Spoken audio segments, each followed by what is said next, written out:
Peter and John are on their way to the temple. And they see somebody. They say, hey, hold up, John. Hold up, bro. And there's this crippled beggar laying at the gate of Beautiful. And let's take you back to how significant of an act this is. So let's go back and look at culture. So pretty much all of biblical times takes place in Eastern culture, right? You know, you think about Western and Eastern, we're in Western society, Western culture, but all of this takes place in Eastern culture. And there's two different mentalities between Eastern culture and Western culture. Western culture, it's all about me, myself, and I. I'm going to take care of me. I'm going to look out for me. I'm going to protect me. I'm going to get mine. You get yours. What's good for you, work for you. What's good for me, work for me. Let's just keep it moving. That's how we operate, right? That's Western society. That's Western culture. But in Eastern culture, it's quite different. It's a group mentality, right? They find their identity in their relationships with others. So their identity is found in family, in community, and in nation. That's Eastern culture. That's where identity is found.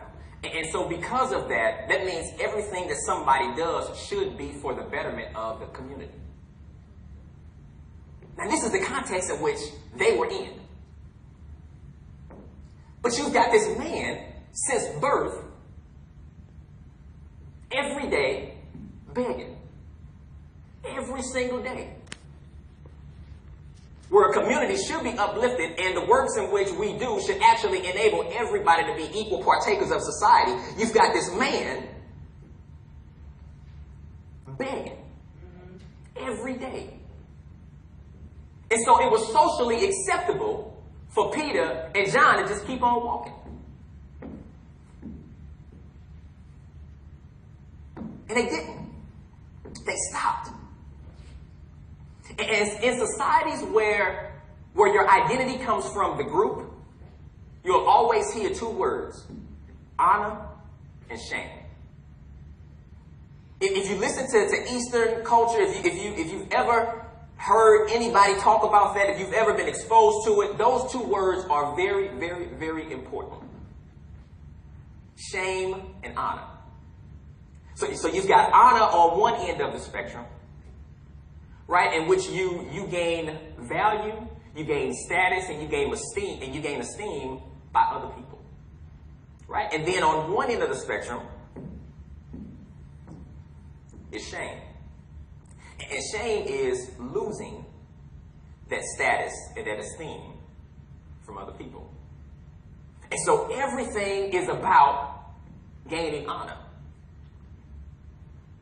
Right? And so that's what they're all about over in Eastern culture, which is quite different from us. And so in Western culture, you know, we're all about wealth, fame, power, individuality, and it's all communalism, family, nation, community, honor over in Eastern culture.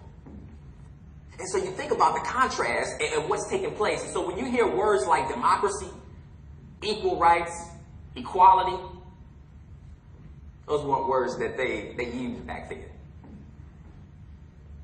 Right? Over in Eastern culture, back in these biblical times, like everybody knew their place in society. Everybody knew who they should be serving, and everybody knew who they should be ruling over. Everybody. So it was socially acceptable for Peter and John to keep it moving. Nobody would have said, I thought that they were Christians. I thought that they were. No, it was socially acceptable for that to take place. And so what Peter did was countercultural.